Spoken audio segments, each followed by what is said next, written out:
हाँ जी, good afternoon. Can we start? Had food? No, why? आज पण उपवास आहे. हा? पार्टी ईपीए पार्टी देणार. बॅच झाल्यावरती देऊ परत. ठीक आहे. Pressure party.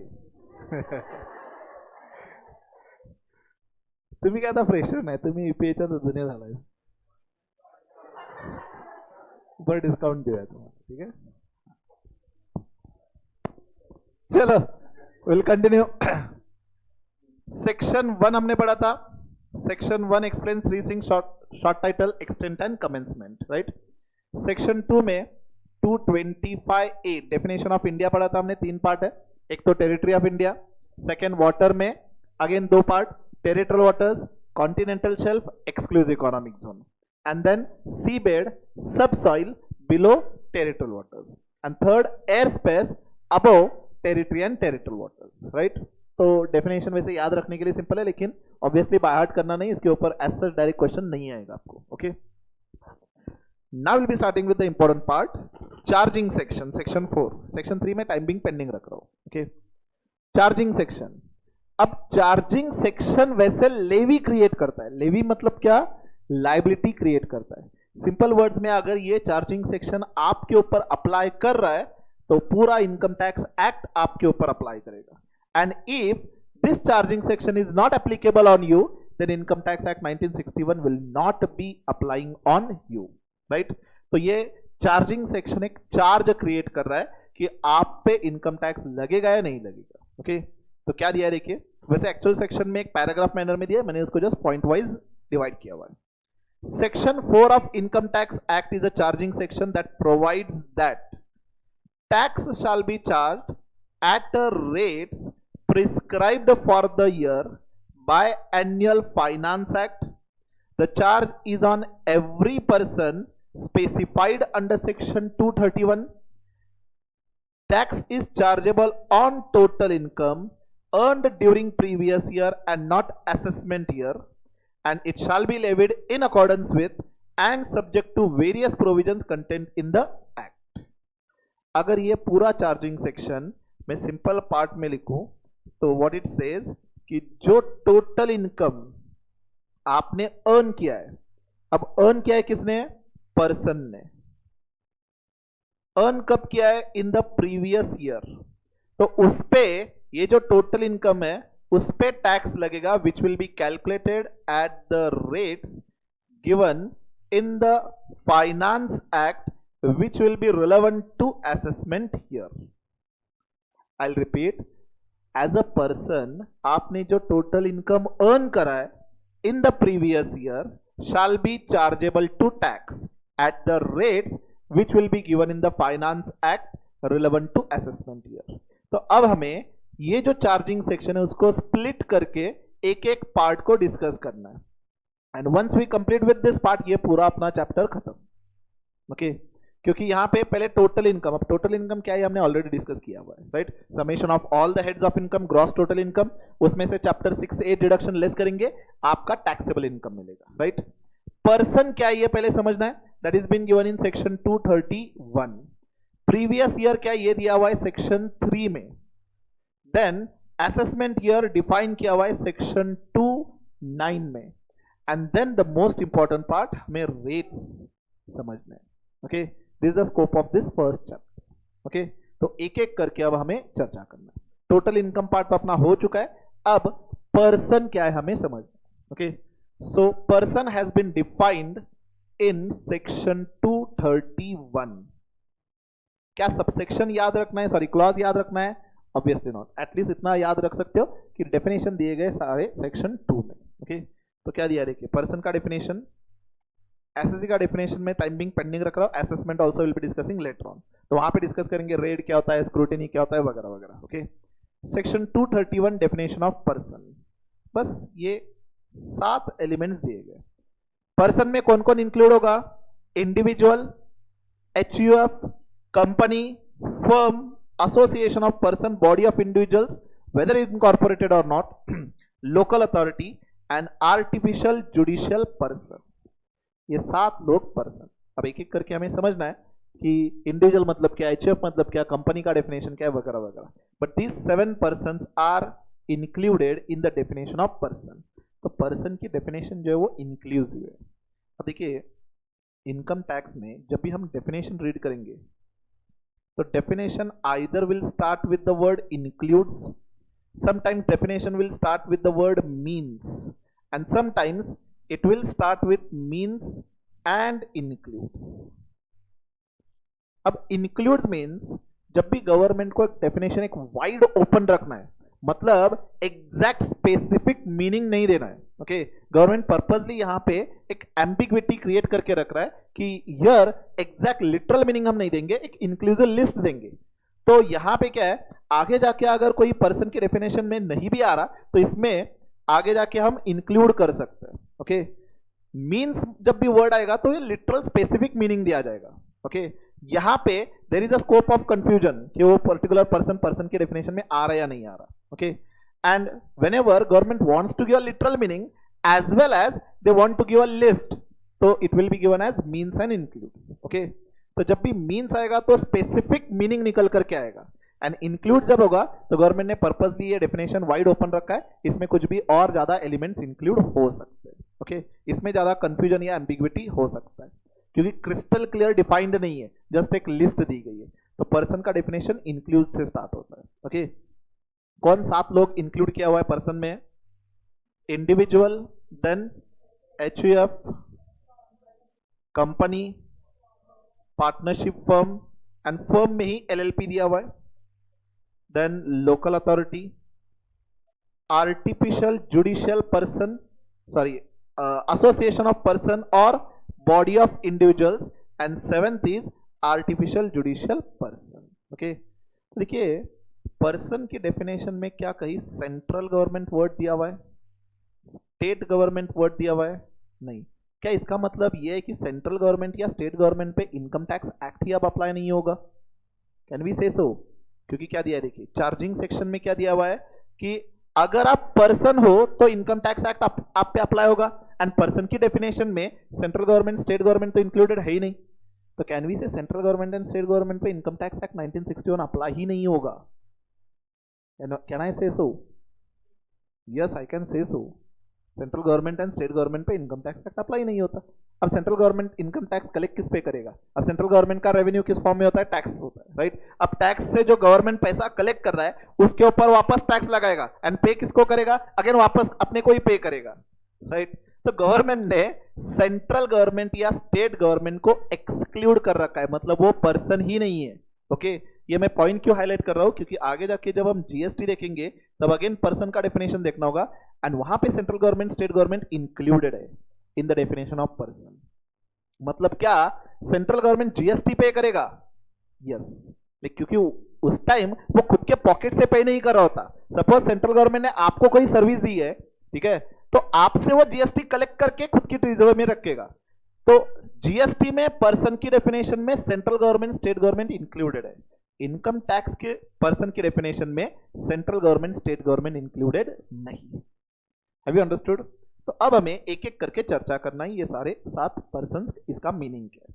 Obviously again exam के पॉइंट ऑफ व्यू से इतना इंपॉर्टेंट नहीं है, बट सिर्फ आपको मीनिंग पता होना चाहिए. Okay, first individual. अब इंडिविजुअल में कौन आएगा? आप, मैं, राइट?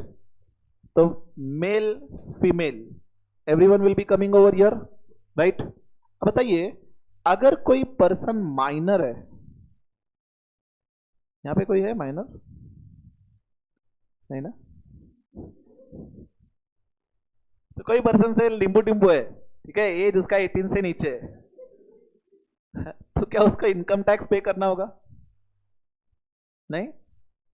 अच्छा, तो इसका मीनिंग ये निकल करके आ रहा है कि सपोज मेरा एक से बेटा है, से 10 साल का है, एंड उसने 1 करोड़ इनकम कमाया, ठीक है, सो क्या उसको फिर इनकम टैक्स पे नहीं करना पड़ेगा? पे करना पड़ेगा ना. तो इट मीन्स माइनर को भी फिर इंडिविजुअल की डेफिनेशन में या पर्सन की डेफिनेशन में इंक्लूड करना होगा, राइट? तो if you are minor still income you have to pay, you will be consider as a person. ऐसा नहीं कि माइनर मतलब उसको इनकम टैक्स पे नहीं करना है। हाँ, वो बात अलग है कि माइनर नॉर्मली कोई इनकम नहीं कमाता, लेकिन अब आपने देखा रहेगा बहुत सारे टीवी शोज पे माइनर के कोई तो प्रोग्राम होते हैं, डांस प्रोग्राम होता है या केबीसी वगैरह होता है। तो अगर कोई माइनर अपना स्किल अप्लाई करके पैसे कमा रहा है तो उसको भी टैक्स पे करना होगा। तो रिटर्न भले उसके गार्डियंस फाइल करेंगे लेकिन टैक्स तो पे करना होगा। तो minor is also individual, minor is also considered to be a person, right? अगर कोई पर्सन अनसाउंड माइंड का है, समझ सकते हो unsound mind means what, right? तो अगर कोई पर्सन अनसाउंड माइंड का है, सिंपल वर्ड्स में इज नॉट से मेंटली फिट, ओके, तो क्या वो पर्सन है, क्या वो इंडिविजुअल है? डेफिनेटली उसे कोई फर्क नहीं पड़ता कि he is a sound mind और unsound mind, he is a major minor. If he is a individual then if he is earning income then obviously he has to pay the tax. तो individual के definition में ये सारे लोग आएंगे, okay? तो वैसे इंडिविजुअल को एज सच एक्सप्लेन करने की जरूरत नहीं separately, right? Second person is HUF, Hindu undivided family. अब ये फाउंडेशन में आपका हुआ रहेगा, आई डू रिमेंबर बीसीके में था ये, राइट?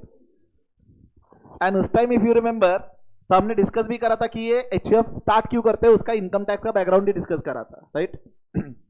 तो HUF, what you mean by HUF? Hindu undivided family, obviously यही बताओगे आप।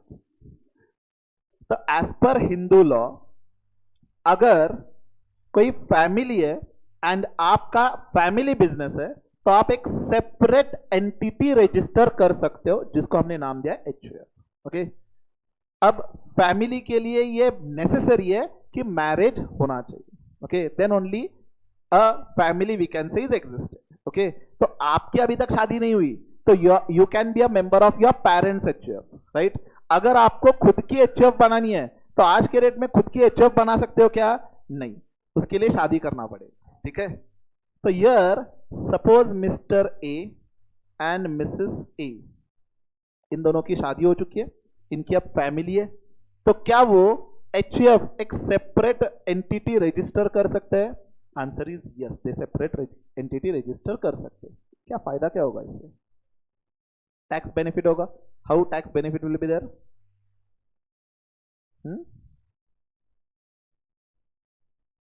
कौन बोल रहे थे, समझ में नहीं आ रहा। How the benefit will be there if you are enrolling a separate entity as HUF? यहां पे कितने पर्सन है वैसे? हाँ,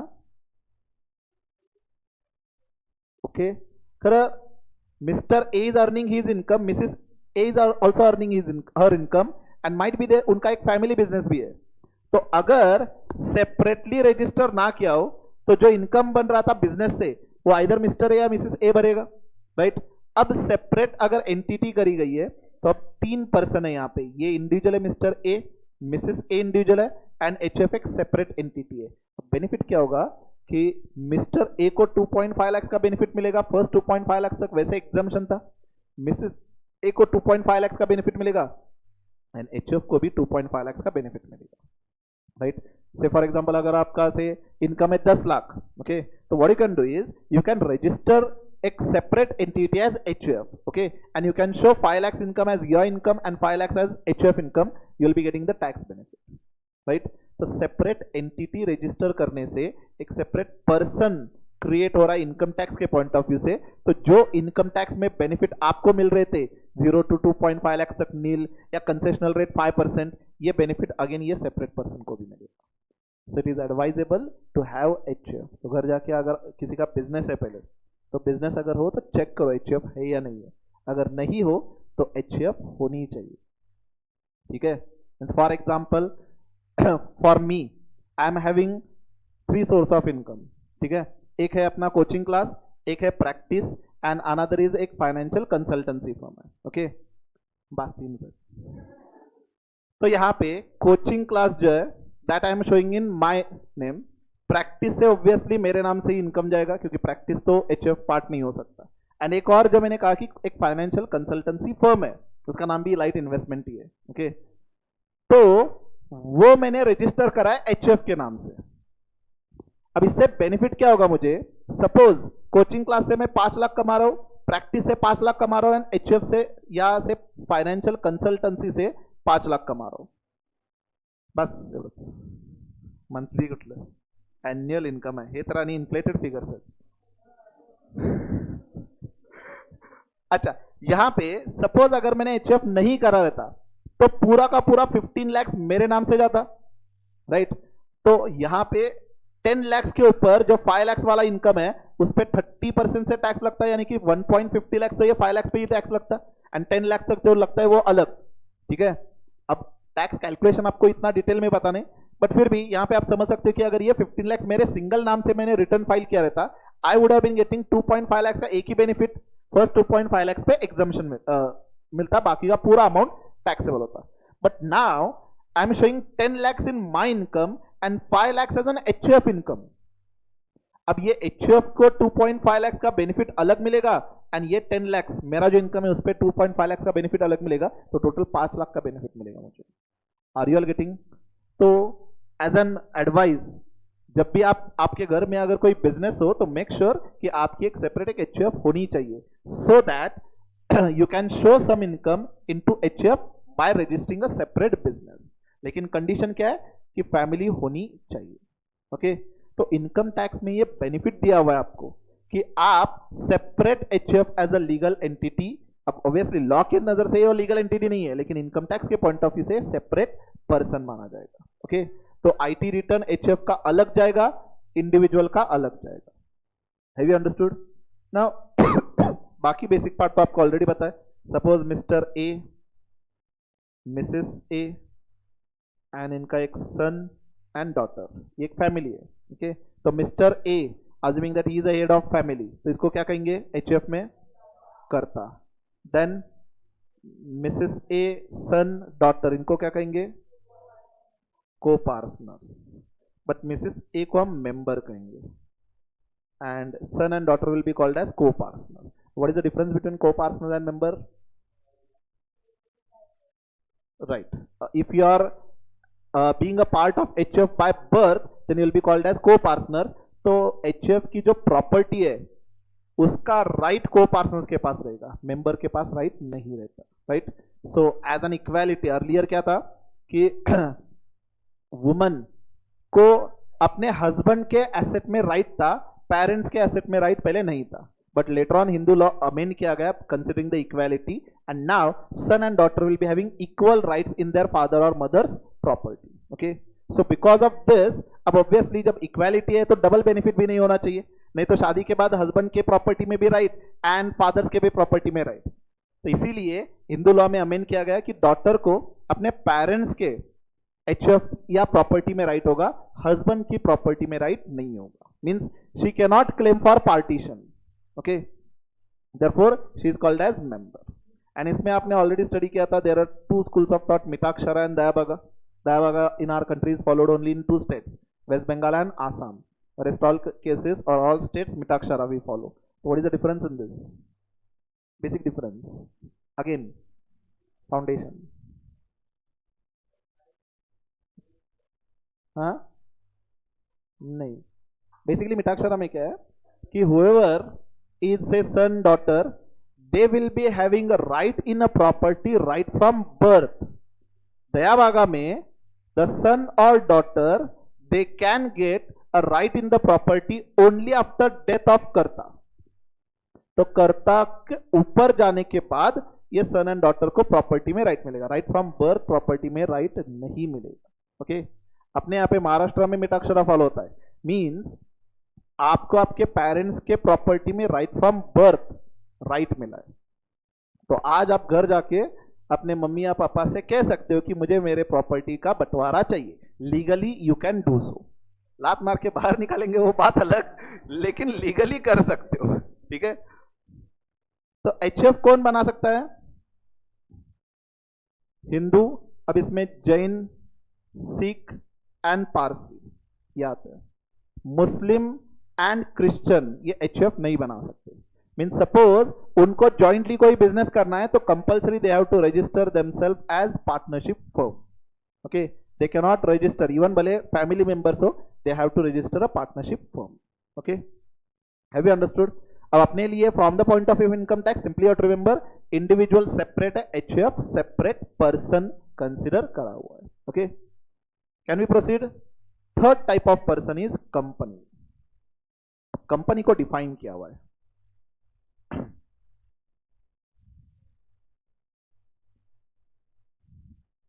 company has been defined in section 217.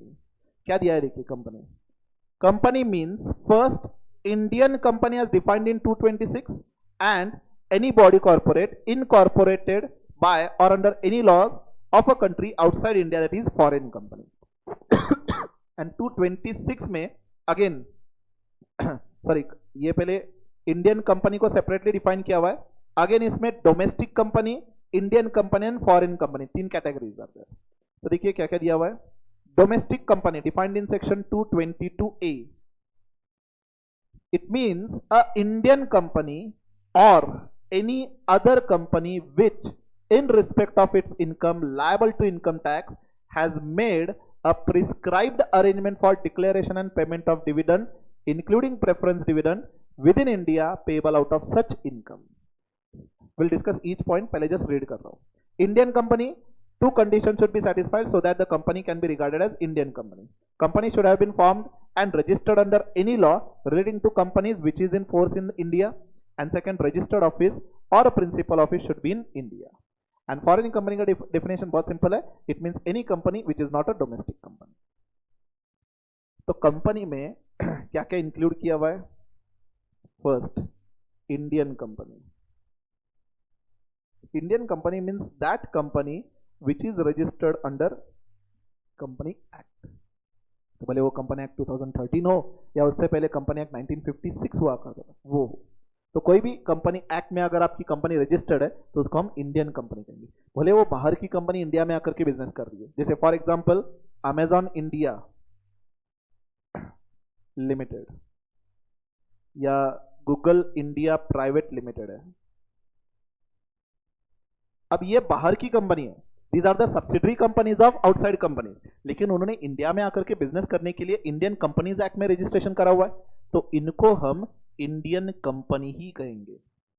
Are you all getting? तो इंडियन कंपनी मतलब कोई भी कंपनी, भले वो इंडियन कंपनी है या बाहर की कंपनी है, लेकिन इंडियन कंपनीज एक्ट में उन्होंने रजिस्ट्रेशन लिया हुआ है, तो वो सारे कंपनीज इंडियन कंपनी कहलाएंगे. तो भले यहां पे प्राइवेट लिमिटेड कंपनी हो, पब्लिक लिमिटेड कंपनी हो या वन पर्सन कंपनी हो, कंपनीज एक्ट में रजिस्ट्रेशन होना चाहिए. Have you understood this? Second, domestic company. अब डोमेस्टिक कंपनी में फर्स्ट दिया हुआ है कि कोई भी इंडियन कंपनी हो तो वो डोमेस्टिक कंपनी कहलाएगी पहले तो. And second, other company. अब अदर कंपनी का मीनिंग क्या है? वो कंपनी जो इंडियन कंपनी नहीं है, मतलब वो कंपनी जिन्होंने इंडियन कंपनीज एक्ट में रजिस्ट्रेशन नहीं करा हुआ है. ओके, अगर कोई अदर कंपनी है who have made prescribed arrangement for declaration and payment of dividend in India out of income earned in India, तो ऐसे कंपनी को भी हम डोमेस्टिक कंपनी कहेंगे. मतलब क्या है? सपोज अमेजॉन जो यूएसए की कंपनी है, इंडिया में आकर के बिजनेस करना चाहती है. ठीक है, अब इंडिया में बिजनेस करने के लिए उन्होंने क्या किया है? इंडियन कंपनीज एक्ट में अमेजॉन इंडिया लिमिटेड करके उन्होंने कंपनी रजिस्टर करी है. राइट, अब ये अमेजॉन इंडिया लिमिटेड क्या होगा? इंडियन कंपनी होगी. राइट, ये तो अब रजिस्टर्ड है, तो ये इंडियन कंपनी के डिफिनेशन में आएगा. राइट, एक और एग्जांपल लेकर दीजिए. माइक्रोसॉफ्ट. अब माइक्रोसॉफ्ट यूएसए की कंपनी है. राइट, क्या वो इंडिया से पैसे कमाती है? डेफिनेटली इंडिया में जितने भी कंप्यूटर सेल होते हैं उसमें ऑपरेटिंग सिस्टम तो माइक्रोसॉफ्ट का है. मान के चलते कि माइक्रोसॉफ्ट में इंडिया में आकर के बिजनेस तो करता है, मतलब इंडियन में कंप्यूटर्स तो सेल करता है, लेकिन इंडिया कंपनीज एक्ट में उन्होंने कोई रजिस्ट्रेशन नहीं लिया. ओके, वो क्या कर रहे हैं? सिर्फ यूएसए में रजिस्टर्ड है, वहां से डायरेक्टली सेल कर रहे हैं इंडिया में, लेकिन इंडिया में वो बिजनेस करके पैसे कमा रहे हैं. ओके, अब माइक्रोसॉफ्ट जो है वो इंडियन कंपनी तो नहीं है क्योंकि इंडियन कंपनीज एक्ट में रजिस्ट्रेशन नहीं लिया. ओके, अब सपोज इंडिया में उन्होंने 10 लाख रुपए कमाए, जस्ट हाइपोथेटिकल नंबर ले रहा हूं. ओके, अब उनके शेयर होल्डर्स इंडिया में है सपोजिंग. अब एक क्या कर सकते हो एज एन ऑप्शन? वो ये जो पूरा 10 लाख है वो अपनी कंट्री में लेकर के जाएंगे, इंडिया से भले ही कमा रहा है लेकिन सेल तो उन्होंने इंडिया में किया हुआ है, इनकम तो माइक्रोसॉफ्ट का ही है। तो what they will do, they will take this 10 lakh rupees to their country and वो डॉलर में कन्वर्ट करेंगे। ओके, एंड जो शेयर होल्डर्स है इंडियन, उनसे कहेंगे कि आप यूएसए में आकर के बैंक अकाउंट ओपन करो एंड हम आपके बैंक अकाउंट में वो डिविडेंड जमा करेंगे, शेयर होल्डर्स को डिविडेंड देंगे। तो यहाँ पे माइक्रोसॉफ्ट ने क्या करा है कि इंडियन शेयर होल्डर से कहा है कि आप यूएसए के अकाउंट में या बैंक में अकाउंट ओपन करो एंड वहीं पे आपको आपका डिविडेंड दिया जाएगा। ओके, तो here we can say Microsoft has not made any arrangement for payment of dividend in India. वो क्या कर रहे हैं, इंडियन शेयर होल्डर्स को भी डिविडेंड उनके कंट्री में ही दे रहे हैं। Have you understood this first option? On the country what Microsoft can do, Microsoft India में से 10 लाख रुपए कमा रहा है, सपोज इनमें से 2 लाख रुपए उनको डिविडेंड पे करना था इंडियन शेयर होल्डर्स को। तो ना व्हाट दे विल डू, ये 10 लाख रुपए पहले यूएसए लेकर के जाएंगे एंड देन इन शेयर होल्डर्स को वहां पे पैसे देंगे डॉलर में एंड ये शेयर होल्डर अगेन इंडिया में पैसा लेकर के आएगा। Instead of that what they can do, they will ask their share holders, Indian share holders, कि आपको 2 लाख रुपए डिविडेंड देना है, हम ये 10 लाख रुपए में से पहले यही डिविडेंड दे, ठीक है। यहाँ पे माइट भी उनका एक छोटा सा ऑफिस ओपन करेंगे, सारे शेयर होल्डर्स का अकाउंट लेंगे, 10 लाख रुपए में से 2 लाख रुपीज डिविडेंड यहाँ पे करेंगे, बैलेंस कितना बचा 8 lakh, now 8 lakh they will take their country. Okay, तो here has Microsoft made some arrangement for declaration of dividend in India out of income earned in India, has they made? Yes. अब यहाँ पे income जो earn कर रहे हैं India से, उसमें से डिविडेंड इंडिया में ही पे कर रहे हो, बैलेंस जो है वो अपने कंट्री में लेकर के जा रहे हैं। Now in such case Microsoft will be considered to be an Indian domestic company. Are you all getting? अब ये domestic company and foreign company define करने का पर्पस क्या है? वैसे तो 10 लाख वो कहां से अर्न कर रहे हैं, इंडिया से अर्न कर रहे हैं, तो अगर वो इंडिया से अर्न कर रहे हैं तो बताइए टैक्स इंडिया में जाएगा या यूएसए में जाएगा? इंडिया में आना चाहिए।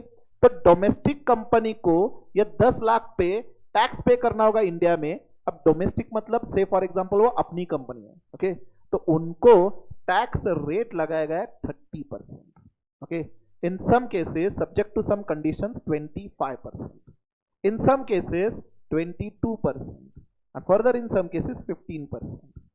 These are the tax rate of domestic company. मोटा मोटी आप 30% याद रख सकते हो फिलहाल के लिए, ओके। सम कंडीशनल बेसिस पे 22 एंड 15% है। जब ये डोमेस्टिक कंपनी का टैक्स रेट डिस्कस करेंगे that time will come to it. In any way 22 and 15% आपका सिलेबस का पार्ट नहीं है, ओके।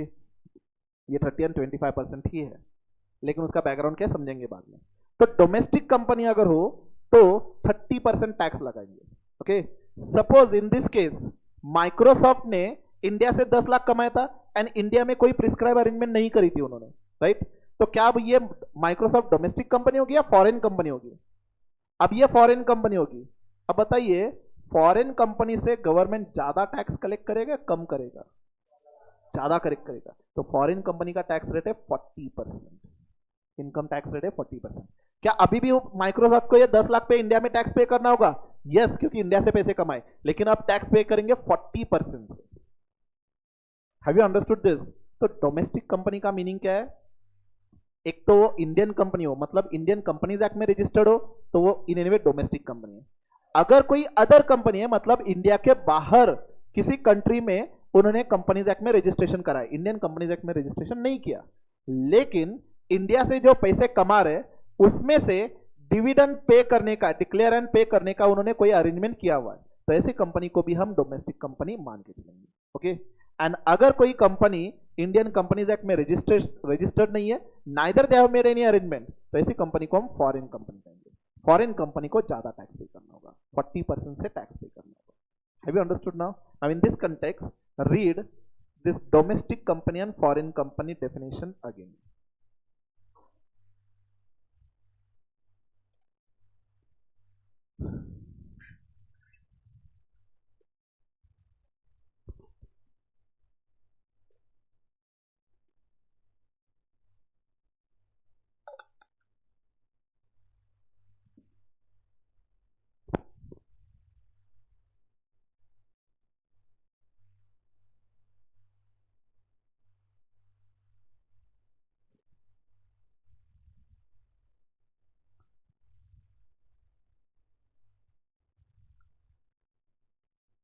Have you read? तो अगेन डोमेस्टिक कंपनी का डेफिनेशन क्या है? Simply 2 point, Indian company, second other company which has made prescribed arrangement for declaration and payment of dividend in India, right? Foreign company, that company which is not a domestic company. Indian company, वो company जो Indian companies act में registered है, okay? अब next person is partnership firm. अब partnership firm का as such income tax में define नहीं किया है, जो आपका जनरल मीनिंग है पार्टनरशिप फर्म का, वो सेम मीनिंग यहां पे रखा हुआ है, ओके? तो अगर suppose mister A and mister B से कोई एक पार्टनरशिप फर्म रजिस्टर कर रहे हैं अंडर पार्टनरशिप एक्ट, तो यहां पे कितने पर्सन्स है? पहले 3 पर्सन्स, बराबर? मिस्टर ए एक इंडिविजुअल है, तो मिस्टर ए को एक अपना रिटर्न ऑफ इनकम फाइल करना होगा। मिस्टर बी एक इंडिविजुअल है, तो he has to file his own return of income. And partnership firm एक सेपरेट पर्सन है, तो पार्टनरशिप फर्म का भी एक रिटर्न ऑफ इनकम अलग जाएगा, तो तीनों को अलग अलग पैन नंबर लेना होगा। Are you all getting? तो मेरी एक पार्टनरशिप फर्म है जो प्रैक्टिसिंग फर्म है, SDASN कंपनी, तो ये एक मेरी फर्म है जिसका अलग पैन है, this is considered to be one separate person, इसका हर साल हम अलग रिटर्न फाइल करते हैं, ओके? एंड इसमें से जो प्रॉफिट रेम्यूनरेशन वगैरह आएगा, say partner me and Swaroop sir and एक और पार्टनर, इनका रिटर्न अलग जाएगा। Are you getting? तो पार्टनरशिप फर्म, अब लॉ के पॉइंट ऑफ व्यू से it is not a separate legal entity, right? लेकिन इनकम टैक्स में हम सेपरेट पर्सन मानेंगे, उसका सेपरेट पैन लेना होगा, उसका सेपरेट रिटर्न जाएगा, ओके? फॉर एग्जाम्पल सपोज एक पार्टनरशिप फर्म है एंड ये उसका P&L अकाउंट है, से यहां पे हमने पार्टनर्स को सैलरी दिखाई है, salary suppose 5 lakhs to partner say mister A, then say interest we have shown 4 lakhs to partner A as well as partner B, and net profit जो है वो 10 lakhs है, और that is been shared equally 5 lakhs by A and B, okay? तो जब return of income जाएगा तो पहले पार्टनरशिप फर्म का हम 10 lakhs इनकम दिखाएंगे, ठीक है? अब रिटर्न ऑफ इनकम पहले जाएगा पार्टनरशिप फर्म का, उस पे हम इनकम दिखाएंगे 10 lakhs, उस पे जो टैक्स आ रहा है वो पे होगा, राइट? अब मिस्टर ए का अलग रिटर्न ऑफ इनकम जाएगा। अब मिस्टर ए ने क्या क्या कमाया? पहले तो सैलरी अर्न करी 5 लाख रुपए, इंटरेस्ट अर्न किया 4 लाख रुपए, एंड देन नेट प्रॉफिट उसका शेयर 5 लाख रुपीज। अब मिस्टर ए का रिटर्न ऑफ इनकम अलग जाएगा, ओके? अब बताइए मुझे, ये जो नेट प्रॉफिट है 5 lakhs, ये क्या इसके ऊपर टैक्स पे करना चाहिए, नहीं करना चाहिए?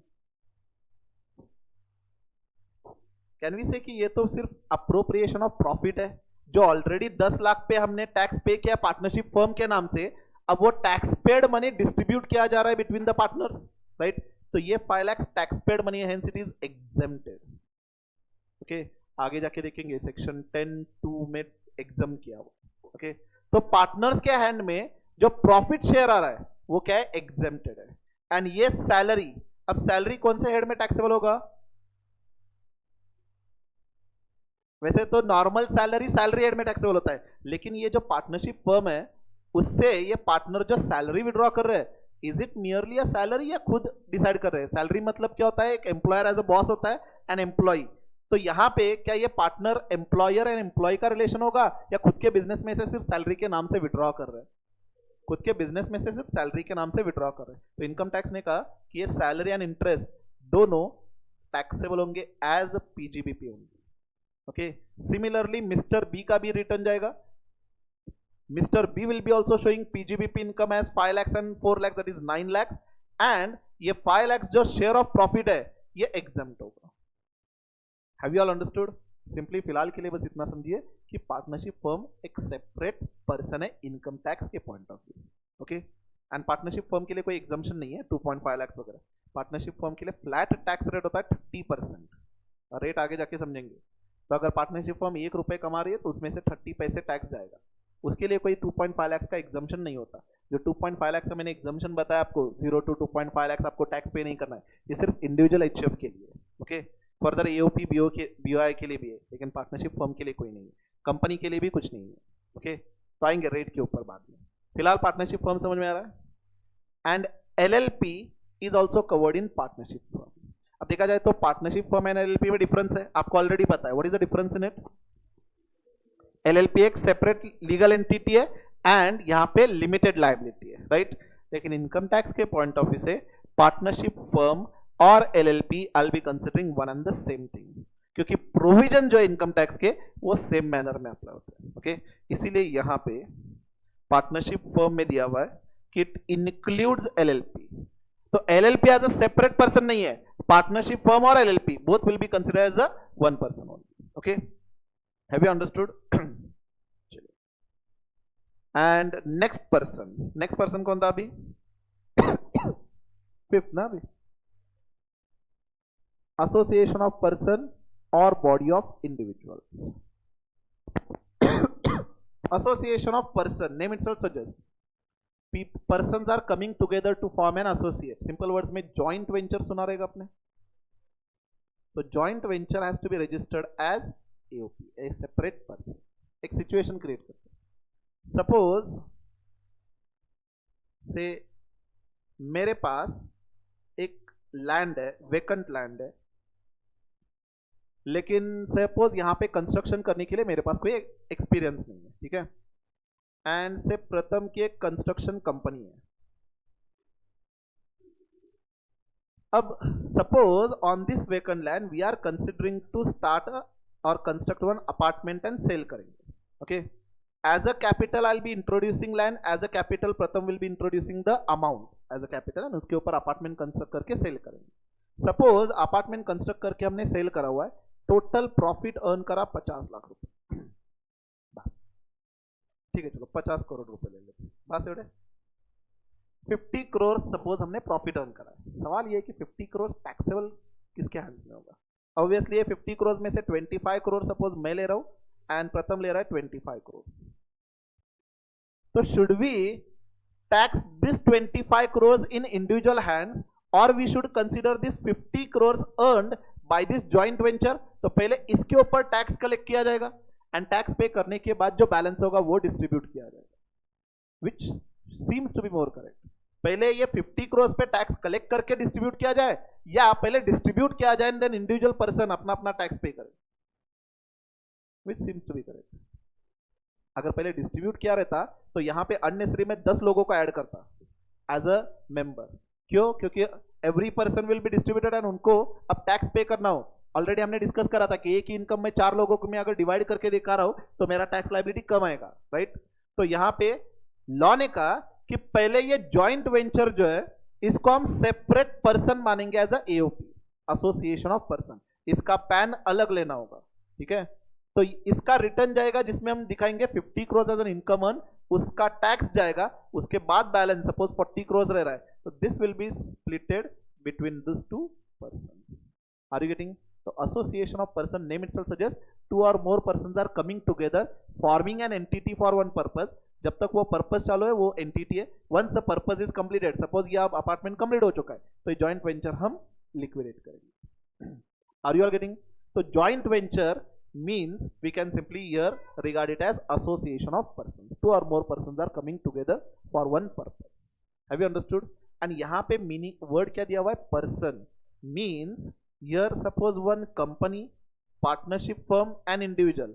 क्या ये 3 लोग आकर के AOP बना सकते हैं? Yes, ये 3 लोग आकर के AOP बना सकते हैं क्योंकि word जो दिया हुआ है association of person है. तो person में company, firm, individual हो सकते हैं, राइट. यहां पे HUF भी ऐड करके हम एक एंटिटी बना सकते हैं. Are you all getting? Next यहां पे था बॉडी ऑफ इंडिविजुअल. अब फर्स्ट अगेन यहां पे 2 or more individuals are coming together, right. लेकिन यहां पे वर्ड है individual. Means here can a company and individual come together and form a body of individual? No. Say 2 or more individual 1, 2 and 3 they should come together and they can form a body of individual. लेकिन basic difference क्या है? Association of person में हम voluntarily एक साथ आकर के एक एसोसिएशन कर रहे हैं. बॉडी ऑफ इंडिविजुअल में लॉ एक ग्रुप को सेपरेट पर्सन मान के चल रहे हैं. अब ये कौन से सिनारियो में होगा एज एन एग्जांपल समझते हैं. नहीं, कॉन्ट्रैक्ट में नहीं. फॉर एग्जांपल सपोज धीरू भाई अंबानी ने रिलायंस इंडस्ट्री स्टार्ट करी, ठीक है। अब रिलायंस इंडस्ट्रीज का टोटल वेल्थ था सपोज 1000 करोड़, वैसे ज्यादा है लेकिन एक जस्ट एग्जांपल ले रहा हूं। अब धीरू भाई अंबानी चल बसे। अब ये जो 1000 करोड़ की जो मल्टीपल कंपनीज होंगी, that has to be distributed between two brothers, Mukesh Ambani and Anil Ambani. अब उसके लिए एग्जीक्यूटर अपॉइंट करने होंगे। अब ऑब्वियसली पहले ही विल बनाया होगा, तो एग्जीक्यूटर मतलब जो एडवोकेट्स होंगे, दे विल बी सेग्रीगेटिंग और सेपरेटिंग द प्रॉपर्टी। क्या ये एक एडवोकेट का काम होगा इतनी बड़ी कंपनीज का सेपरेशन करना? नहीं, एक टीम होगी। सपोज 5 एग्जीक्यूटर्स की टीम है, okay, now they will be valuing all the companies, all the assets, and then as per the will etc they will be separating all the ownership, okay। लेकिन क्या ये एक दिन का काम है? नहीं, बहुत टाइम लगता है उसमें, कंपनीज के सारे डॉक्यूमेंटेशन करने के लिए, विल एग्जीक्यूट करने के लिए, इट विल रिक्वायर टाइम।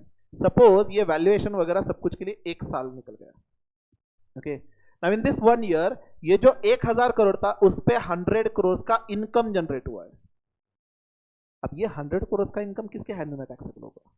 अगर इनकम टैक्स जाती है मुकेश अंबानी के पास कि 100 करोड़ पे टैक्स पे करो, तो वो कहेगा कि लीगली फिलहाल तो मैं ओनर अभी तक हुई नहीं, तो मैं 100 करोड़ पे टैक्स क्यों पे करूं? सिमिलरली अनिल अंबानी भी सेम आंसर देगा, राइट। भले उनको मिलेंगे आगे जाके, लेकिन जब तक ये सेपरेशन नहीं होता इसकी कस्टडी रहेगी एग्जीक्यूटर के पास, ओके। अब इनकम टैक्स जाएगा एग्जीक्यूटर के पास एंड उनसे कहेगा कि 100 करोड़ जो इनकम जनरेट हुआ है उस पर टैक्स पे करो। अब एग्जीक्यूटर कहेंगे कि मेरा इनकम है ही नहीं, मैं क्यों टैक्स पे करूं, राइट। तो ऐसे सिचुएशन ना हो, इसलिए इनकम टैक्स डिपार्टमेंट क्या करेगा, ये जो एग्जीक्यूटर की टीम है इनको एक सेपरेट एंटिटी मान के चलेगा as a body of individual.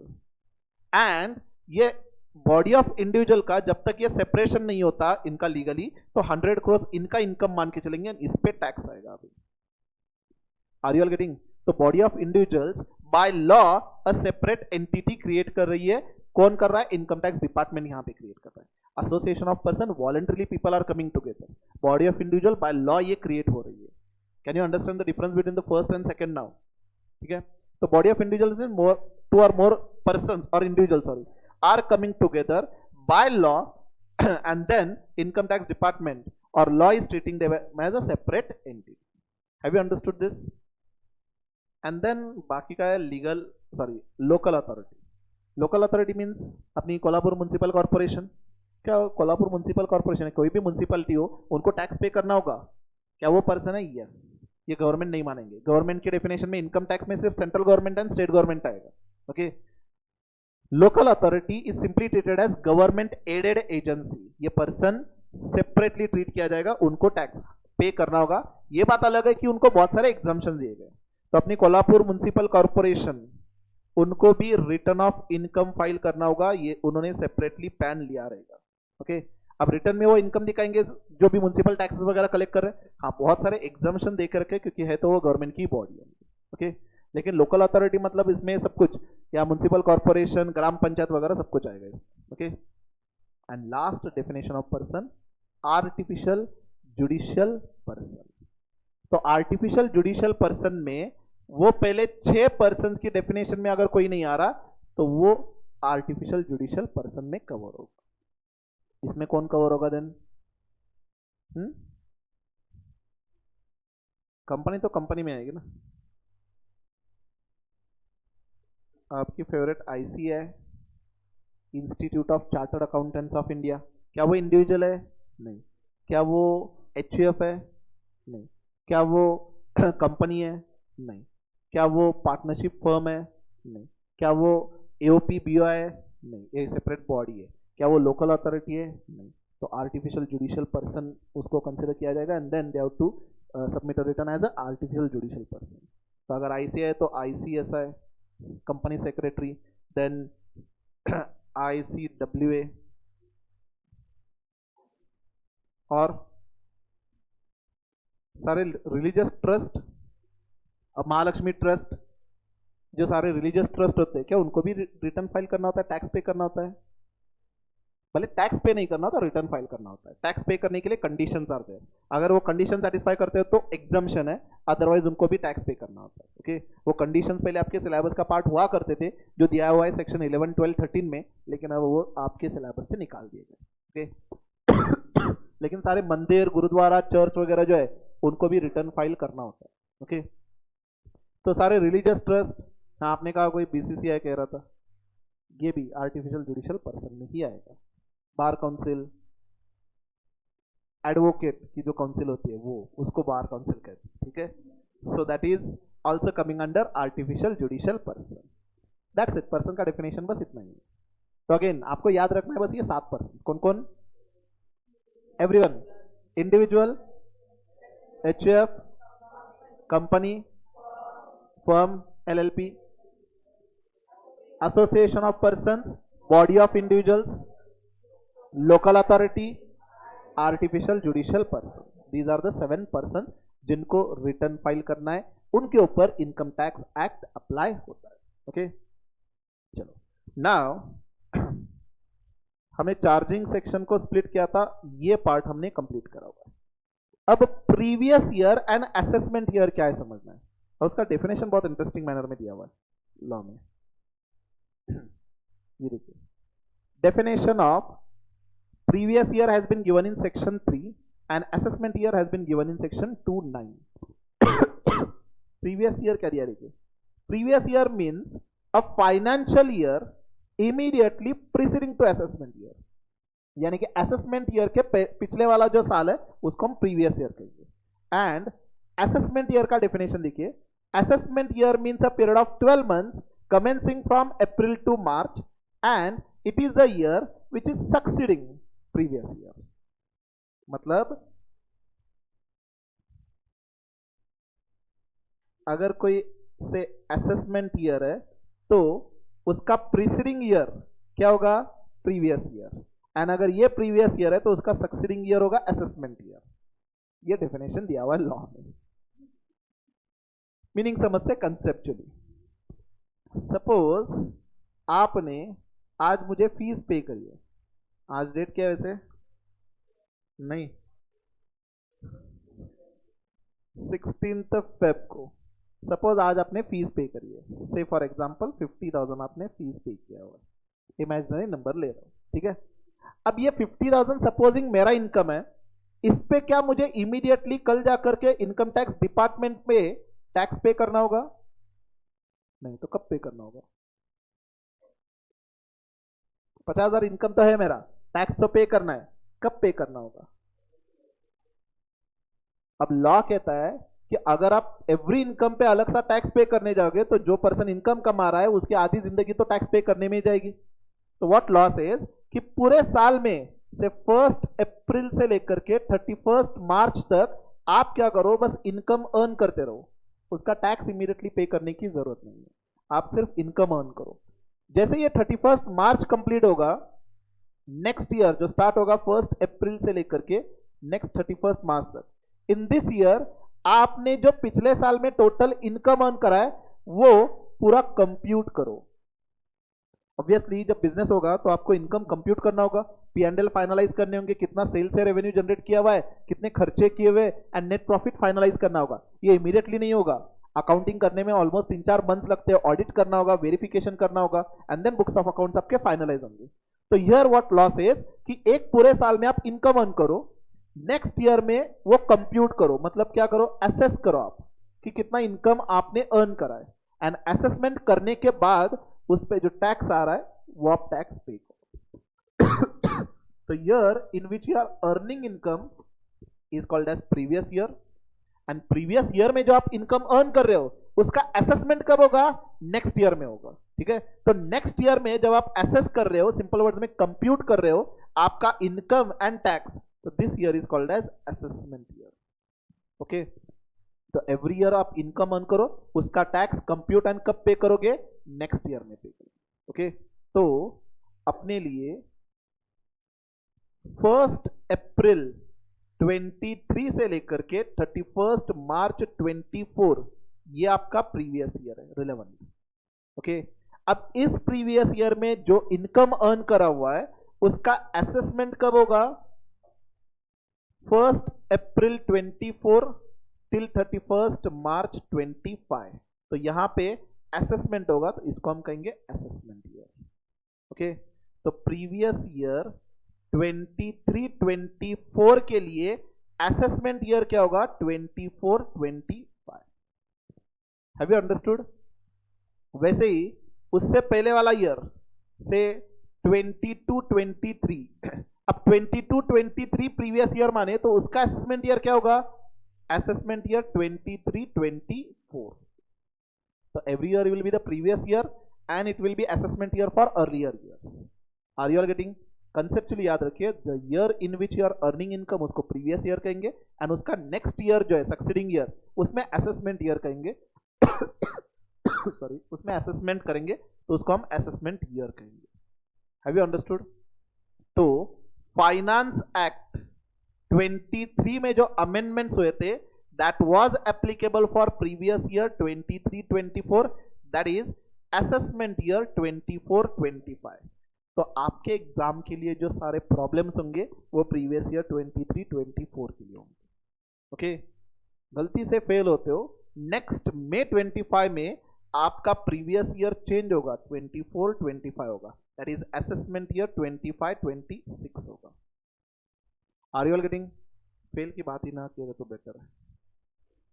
तो आपके एग्जाम के लिए प्रीवियस ईयर कौन सा है? 23-24, असेसमेंट ईयर 24-25. प्रैक्टिकली अभी हम जी रहे फेब में, यानी कि 31 मार्च 24 को ये ईयर कंप्लीट होगा. अब इमीडिएटली इन द अप्रैल हम असेसमेंट स्टार्ट करेंगे, यानी कि चार्टर्ड अकाउंटेंट काम क्या कर रहा होता है नॉर्मली, इनकम टैक्स रिटर्न वगैरह जब फाइल कर रहा होता है तो असेसमेंट ईयर दैट इज अप्रैल से वो क्लाइंट का बुक्स ऑफ अकाउंट्स फाइनलाइज करेगा, उसके सारे प्रोविजन चेक करेगा बराबर है कि नहीं, उसका प्रॉफिट फाइनलाइज करेगा, इनकम असेस करेगा, टैक्स असेस करेगा, यहाँ पे वो रिटर्न फाइल करेगा. तो असेसमेंट ईयर में हम रिटर्न फाइल करते हैं, टैक्स पे करते हैं. किसका इनकम का प्रीवियस ईयर में जो आपने इनकम किया उसका हम टैक्स पे करते हैं in the next year. Have you understood this? Now assessment year is 12 months period. क्या जरूरी कि प्रीवियस ईयर भी 12 मंथ्स का ही होना चाहिए? जरूरी नहीं है यहाँ पे, क्योंकि सपोज मेरा बिजनेस ही स्टार्ट हुआ है 1 दिसंबर 23 को, तो मेरे लिए प्रीवियस ईयर क्या होगा? 1 दिसंबर 23 से लेकर के 31 मार्च 24, यानी कि सिर्फ 4 मंथ्स का प्रीवियस ईयर होगा. तो 4 मंथ्स में जो इनकम अर्न किया है उसका असेसमेंट होगा assessment year 24-25. Have you all understood? तो नाउ फाइनेंस एक्ट 23 के अमेंडमेंट्स कब आते हैं? फेब 23 में आते हैं. And coming year that is 1 अप्रैल 23 में ये सारे प्रोविजंस अप्लाई होते हैं. ओके, तो वैसे ही इनकम टैक्स एक्ट 1961 जब आया था तो उसके प्रोविजंस अप्लाई कब होंगे? कमिंग ईयर में, दैट इज 1 अप्रैल 1962 से प्रीवियस ईयर स्टार्ट हो रहा था. ओके, एंड रूल्स का मीनिंग क्या होता है? It provides for implementation of law. तो जब से ये इनकम अर्निंग स्टार्ट होगा तो यहां से इंप्लीमेंटेशन एक्टिविटी स्टार्ट होगा, तो यहां पे इंप्लीमेंटेशन के लिए रूल्स थे, इसीलिए रूल्स 1962 है एंड इनकम टैक्स एक्ट 1961 है.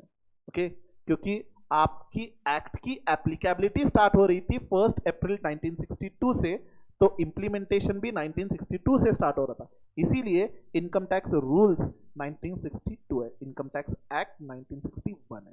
ओके, तो ये डिफरेंस याद रखिए. इनकम टैक्स एक्ट जो पढ़ रहे हो 1961 है, तो रूल्स जो होगा वो इनकम टैक्स रूल्स 1962 का होगा. Okay, have you all understood the definition of previous year and assessment year? Now read this both definitions. assessment year as well as previous year.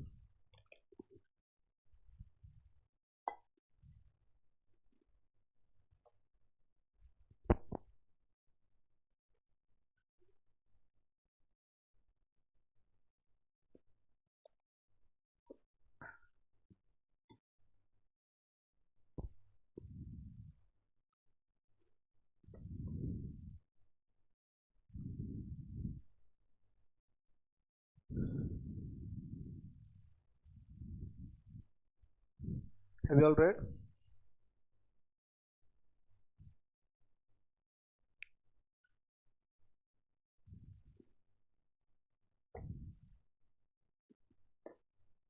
तो ये जो पॉइंट्स हमने अभी तक डिस्कस करे हुए चार्जिंग सेक्शन के some point, that is person का definition, previous year and assessment year. Can we summarise those point? क्योंकि नेक्स्ट पार्ट जो है वो सबसे इंपॉर्टेंट है, रेट्स ऑफ इनकम टैक्स. तो यहाँ पे एक्चुअल में हम इनकम टैक्स कैलकुलेट कैसे करना है वो सीखने वाले हैं. तो उससे पहले ये पॉइंट समराइज कर लेते हैं. ओके, तो हमने लास्ट पार्ट क्या लिखा था, ग्रॉस टोटल इनकम लिखा था ना हमने, एंड टोटल इनकम। तो ये इंडिविजुअल पर्सन्स के डेफिनेशन में जो एक एक करके दिया हुआ है उसका डेफिनेशन लिखने की जरूरत नहीं, ये सिर्फ समझने के लिए सफिशिएंट है। ओके, तो write down next point, section 4 charging section.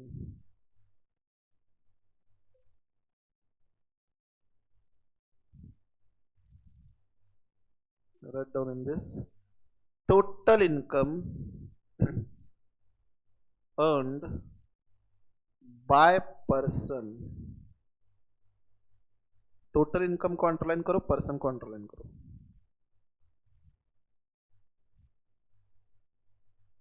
In the previous year, previous year को अंडरलाइन करो।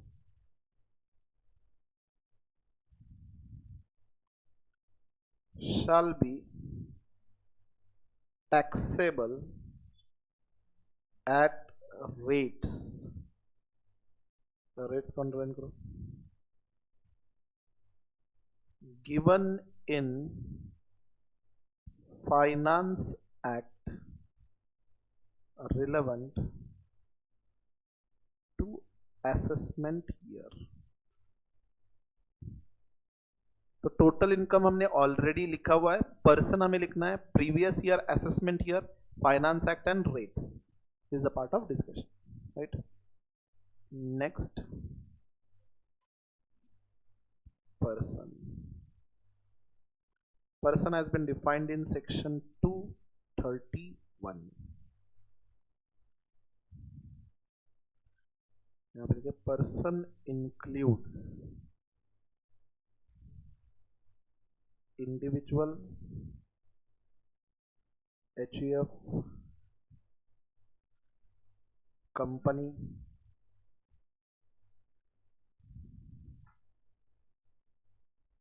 partnership firm slash LLP, AOP, BOI, local authority and artificial judicial person।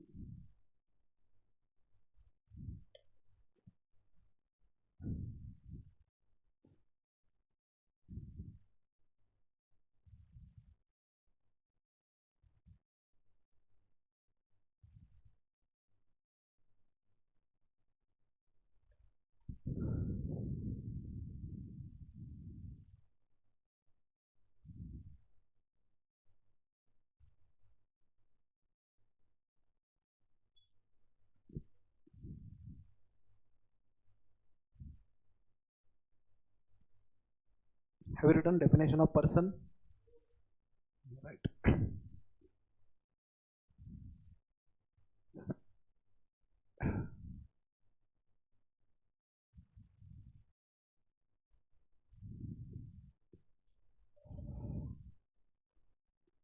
Done? अब इसके नीचे प्रीवियस ईयर का definition लिखो, section 3।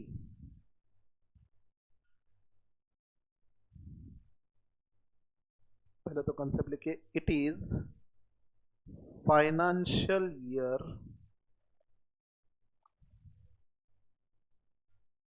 it is financial year in which income is earned। It is a financial year in which income is earned। Next line, it can be less than 12 months if business is started in that previous year।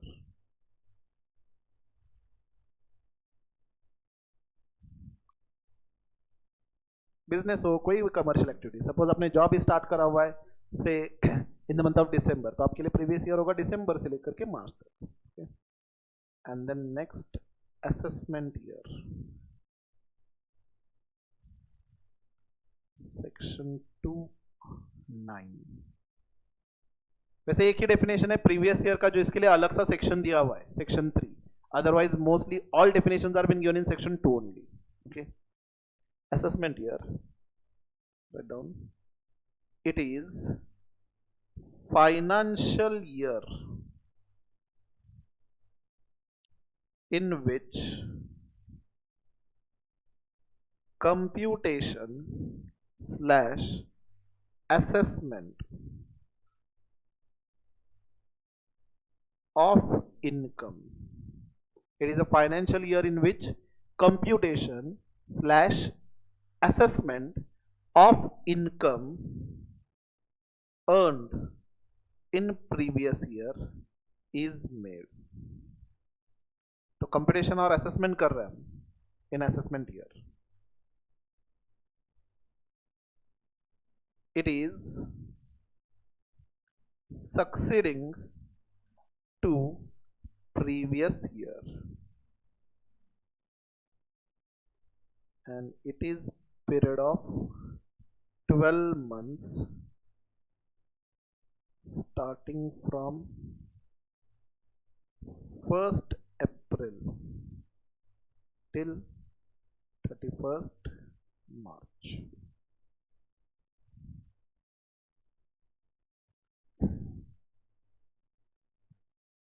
तो आपके syllabus के लिए कौन सा previous year है वो भी लिखे यहाँ पे. Finance act 23 previous year 23-24 and उसका corresponding assessment year 24-25.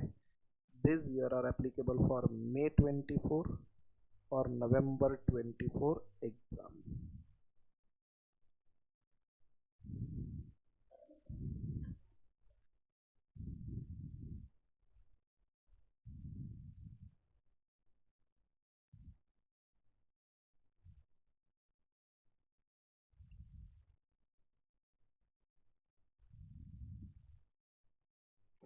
Written?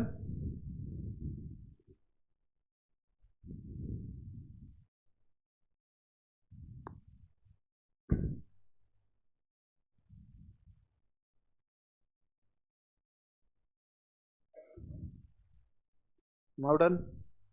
Everyone? तो चार्जिंग सेक्शन में हमने जो स्प्लिट किया हुआ था पूरा चार्जिंग सेक्शन, उसमें बस अब एक ही पार्ट बाकी है, दैट इज रेट्स.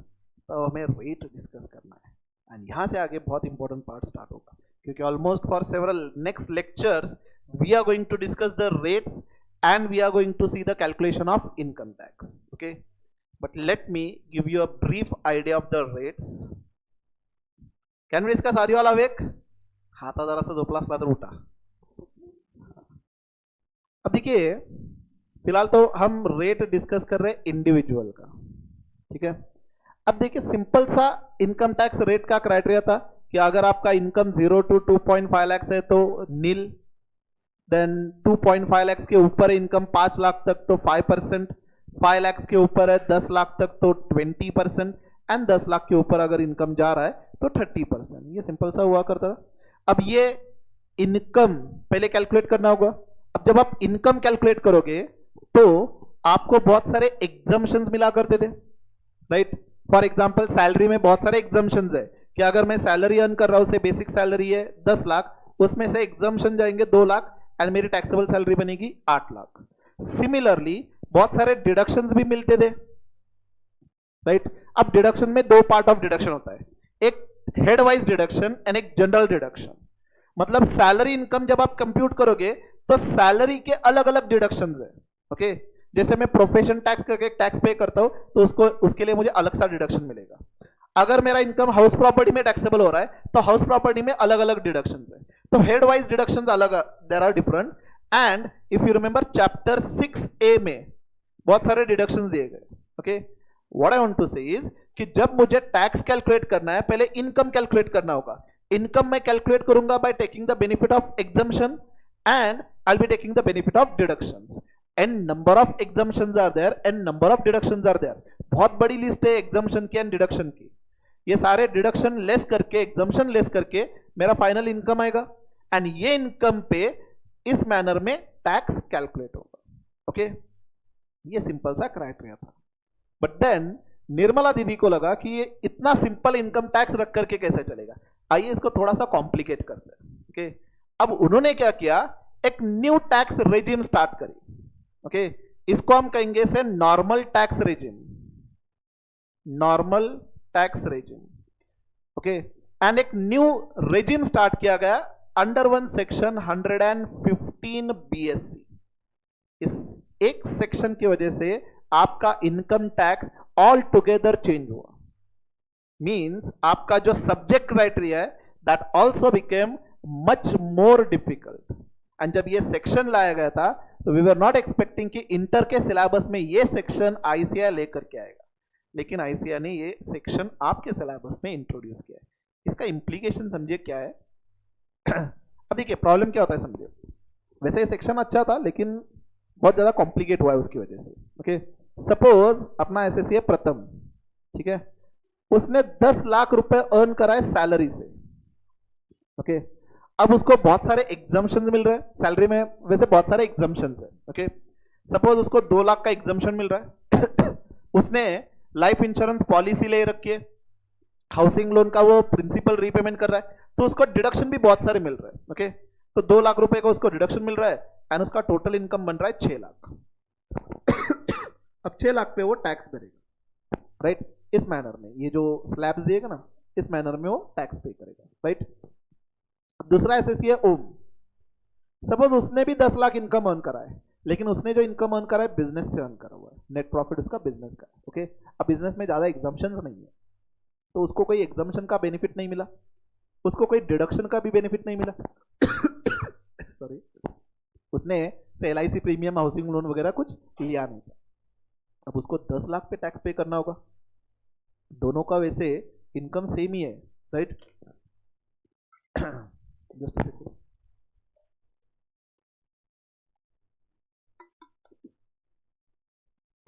देखिए दोनों का इनकम वैसे सेम ही है, 10 लाख कमा रहे हैं, लेकिन इनकम टैक्स में कुछ प्रोविजंस की वजह से प्रथम का इनकम लोअर आ रहा है एंड ओम का इनकम ज्यादा आ रहा है 10 लाख। अब उसको ज्यादा टैक्स पे करना होगा, प्रथम को लोअर टैक्स पे करना होगा, राइट।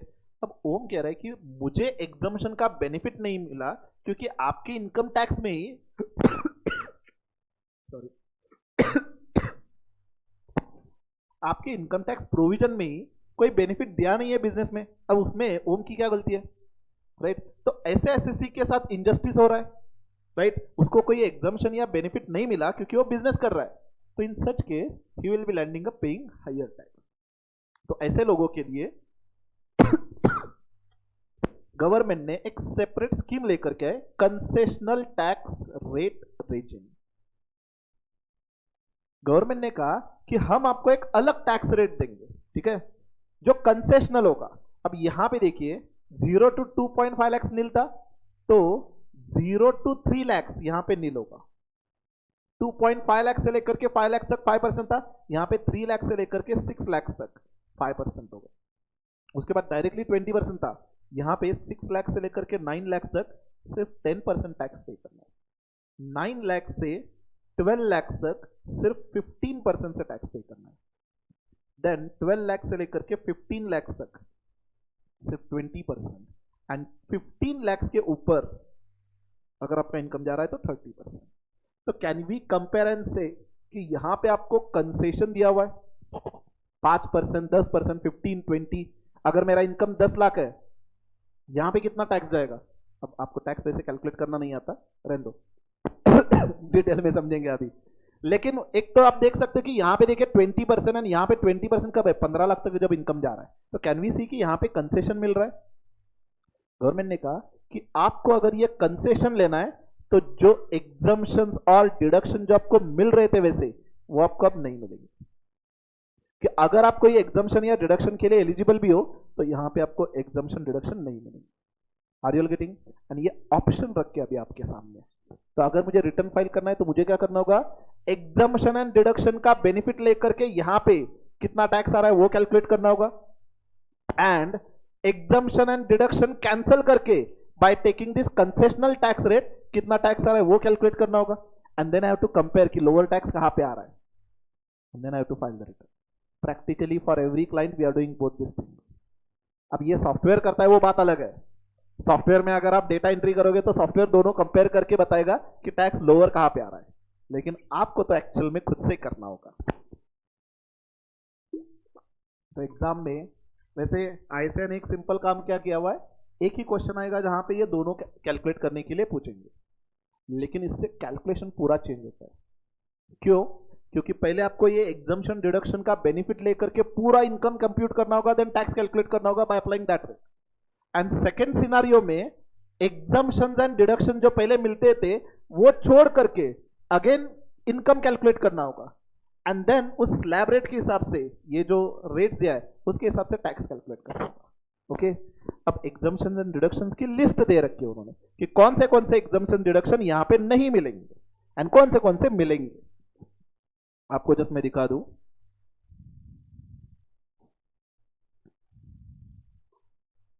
ये देखिए, without claiming exemption deduction under following provisions, leave travel concession, house rent allowance, 1014 का एग्जम्पशन, एमपीएमएलए का एग्जम्पशन, माइनर का एग्जम्पशन, एसईजेड का एग्जम्पशन, 24 का इंटरेस्ट का डिडक्शन, ऐसे लिस्ट दी गई है जो यहां से स्टार्ट होकर के यहां तक खत्म हो रही है। अब ये कंसेशनल में मिलेंगे ये डिडक्शन है। ओके, अगेन ऑल दिस ये नहीं मिलने वाला आपको बेनिफिट। यहां से आगे तो थियोरेटिकल या प्रोसीजरल पार्ट है। ये प्रॉब्लम क्या है इसमें कि जो लिस्ट है वो आपको याद रखनी होगी कि नॉर्मल में मिलेगा, कंसेशनल में नहीं मिलेगा। हाँ, लक्षात लास्टला मी एक चार्ट केला चॅप्टर वाइज, आता इथं तर प्रोविजन वाइज दिलेला है। लास्टला जब हम ये 115 बीएस डिस्कस करेंगे तो मैंने एक चैप्टर वाइज मतलब सैलरी में कौन से बेनिफिट्स है जो मिलेगा नहीं मिलेगा ये एक चार्ट किया हुआ है, तो आप एक बार गो थ्रू करोगे ऑटोमेटिकली याद रहेगा। ओके, अगर हम ये एज इट इज लिस्ट देखने जाएंगे तो it will appear to be far more things, but each head wise each chapter wise तीन चार एलिमेंट्स में डिफरेंस है, तो एक चार्ट किया हुआ है। But what I want to say is कि 115 बीएससी ये जो है ये मैं आपको अभी पढ़ा ही नहीं सकता। क्यों? क्योंकि मुझे आपको बताना होगा कि अभी ये देखिए लीव ट्रैवल कंसेशन का बेनिफिट नहीं मिलेगा। अब आप पूछोगे लीव ट्रैवल कंसेशन क्या है, तो जब तक सारे एग्जम्पशंस एंड डिडक्शंस हम डिस्कस नहीं करते तब तक ये 115 बीएससी आपको समझ में ही नहीं आएगा। इसलिए हम क्या करते हैं, पहले फिलहाल हम ये नॉर्मल टैक्स रेजिम समझेंगे। ओके, एंड ये जो होगा कंसेशनल टैक्स रेट वाला पार्ट ये लास्ट में समझेंगे, पूरा आपका इनकम टैक्स कंप्लीट होने के बाद। बट एवरी पीरियडिकली जब उससे रिलेटेड जो एग्जांपल आएगा that time I will explain you the context, but पूरा क्रिस्टल क्लैरिटी आएगी आपको at the last of income tax. Okay, and तब उससे रिलेटेड प्रॉब्लम देखेंगे। Have you understood?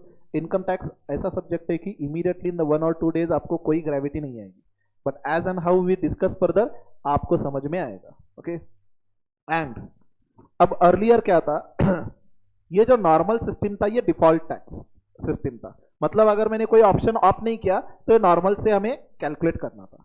Last year में मतलब आपके बजट आपका जो फाइनेंस एक्ट था उसमें निर्मला दीदी ने उल्टा कर दिया, डिफॉल्ट इसको कर दिया। ये जो कंसेशनल है अब ये डिफॉल्ट हो चुका है, एंड अगर मुझे नॉर्मल में रिटर्न फाइल करना है तो पहले गवर्नमेंट को इन्फॉर्म करना होगा I want to file the return in normal. अगर मैं कुछ इन्फॉर्म ना करूं फॉर्म में तो डिफॉल्ट यही अज्यूम किया जाएगा। तो इससे क्या हुआ है कि इसकी इंपॉर्टेंस अब इंक्रीज हो चुकी है। ओके, बट फिर भी ये हम अभी डिस्कस नहीं कर सकते।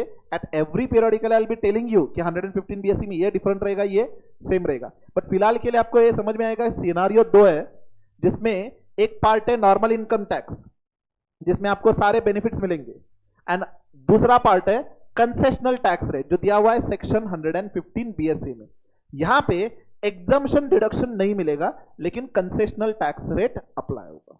ओके, एकदम से ऑब्वियसली ये सारे रेट्स भी आपको याद नहीं रहेंगे, बट जितने एग्जांपल हम सॉल्व करेंगे आई गारंटी यू कि सारे पॉइंट्स आपको याद रहेंगे। ओके, इमीडिएटली अब आपके फेसेस देख करके समझ में आ रहा है कि you have understood the gravity of the subject, लेकिन don't worry at the first lecture we are there मतलब ये रेट हम डिस्कस कर रहे हैं, जैसे जैसे हम एग्जाम्पल सॉल्व करेंगे ऑटोमेटिकली ये सारे रेट्स आपको याद रहेंगे। ओके कौन से एग्जाम्पशन डिडक्शन नहीं मिलने वाला वो भी याद रहेगा. ओके जब repeated times will be solving the examples and repeated times will be revising the points, automatically you'll remember all the things. But हाँ definitely जो कवरेज है इनकम टैक्स का ये सेक्शन इंक्लूड करके बहुत ज्यादा बढ़ाया हुआ है. ओके अगर एग्जाम में इसके ऊपर क्वेश्चन आता है जो गारंटीड आएगा ही, एक क्वेश्चन रहेगा तो आपको दो पार्ट में कैलकुलेट करना होगा. एक में पहला पूरा इनकम कैलकुलेट करो bye taking the exemption deduction, tax calculate करो. देन अगेन अगर 115 बीएससी ऑप्ट करते हो यानी कि डिफॉल्ट ऑप्ट करते हो तो in that case exemption deduction नहीं लेना, उस हिसाब से पहले इनकम कैलकुलेट करना होगा और उस पे ये रेट से इनकम टैक्स कैलकुलेट करना होगा. ओके इतना भी ज्यादा डिफिकल्ट नहीं है लेकिन try to understand the seriousness of this part, it is very vast as such. Okay तो फिलहाल ये पार्ट हम डिस्कस नहीं करेंगे. Okay but every now and then जहां पे डिफरेंस है will refer the part, but detail में हम लास्ट में डिस्कस करेंगे क्योंकि मुझे सारे एग्जाम्पशंस एंड डिडक्शंस पहले कवर करने होंगे. Have you all understood this? चलिए वैसे टाइम आउट हो चुका है तो rates will be discussing tomorrow. Okay will conclude for now.